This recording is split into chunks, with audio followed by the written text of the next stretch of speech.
Assalamualaikum warahmatullahi wabarakatuh. Perkenalkan, nama saya Daipan dengan nomor NIM 28920500036. Saya dari Prodi Manajemen Fakultas Ekonomi dan Bisnis. Dengan Ibu dosen pengampu Ibu Wina Kusmaningtyas SIP SEMM.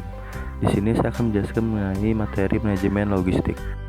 Penerapan manajemen logistik. Transportasi memberikan keuntungan geografis dalam sistem kegiatan logistik dengan cara menghubungkan fasilitas perusahaan dengan kegiatan pasar perusahaan. Biaya transport industri yang menghasilkan produk bernilai tinggi adalah rendah. Akan tetapi sebaliknya, biaya transportasi industri yang menghasilkan produk bernilai rendah seperti besi, bahan kimia, biayanya akan tinggi. Prasarana transportasi dilihat dari masing-masing cara transportasi melaksanakan kegiatannya. 5 cara utama kegiatan transportasi dilakukan dengan kereta api, jalan raya, jalan air, saluran pipa, dan penerbangan udara.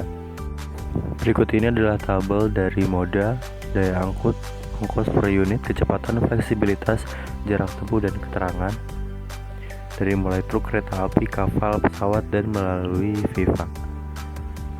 Relatif kecil, sebagian besar. Informasi logistik. Dalam melaksanakan kegiatan logistik tidak lepas dari tugas administrasi. Administrasi penting bagi kegiatan logistik pada khususnya dan bagi organisasi secara keseluruhan. Kegiatan administrasi yang mencatat semua data-data kuantitatif maupun kualitatif akan sangat membantu dalam pelaksanaan logistik. Kegiatan administratif yang mencatat semua data kualitatif maupun kuantitatif akan sangat membantu dalam pelaksanaan logistik. Data-data tersebut akan memberikan informasi kepada pengelola logistik sehingga mereka akan mengambil keputusan dengan baik dan benar. Ada beberapa keuntungan apabila mengadakan kegiatan administrasi secara tertib, yaitu pemberian informasi dalam sistem pengendalian dengan adanya catatan atau dokumen yang tersimpan dengan rapi. Yang kedua, besarnya risiko yang harus dihadapi organisasi apabila mengesampingkan kegiatan administrasi.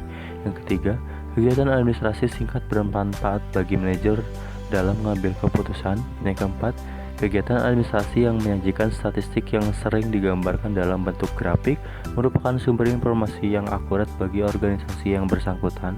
Yang terakhir, ada pendapat yang mengatakan bahwa bisnis tanpa kegiatan administrasi yang tertib akan meraba-raba dalam kegelapan. Lalu berikutnya adalah karakteristik moda transportasi.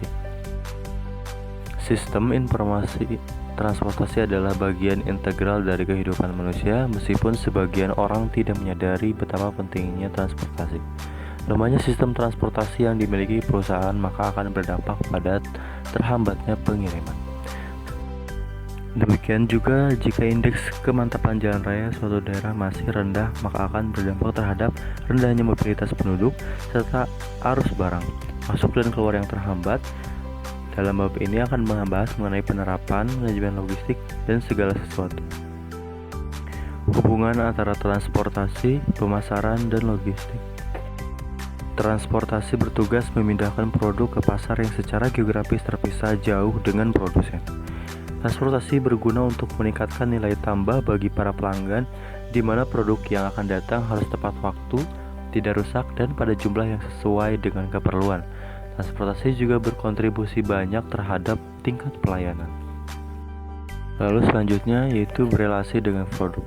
Yang pertama ada kepadatan atau density, adalah rasio antara berat dengan volume.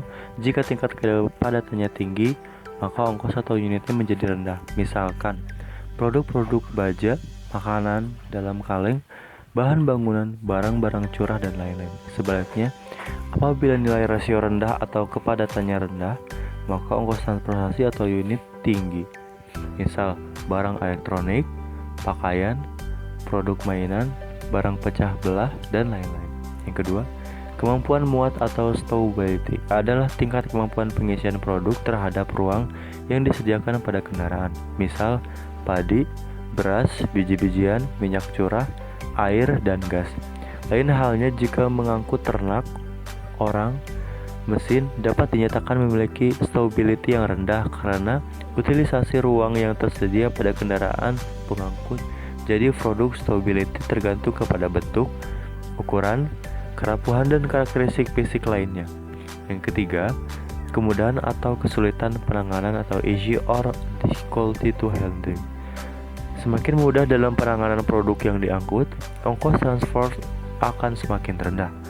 Produk-produk yang memiliki karakteristik fisik yang seragam atau yang bisa disesuaikan dengan kebutuhan alat material handling akan lebih mudah melakukan pengangkutan.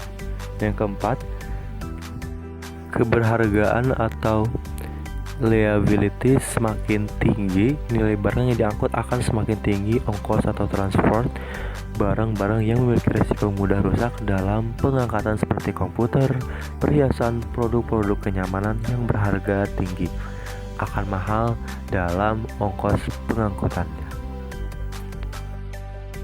Demikian pemaparan presentasi yang dapat saya sampaikan. Atas kekurangannya mohon maaf. Wabillahi taufiq wal hidayah. Wassalamualaikum warahmatullahi wabarakatuh.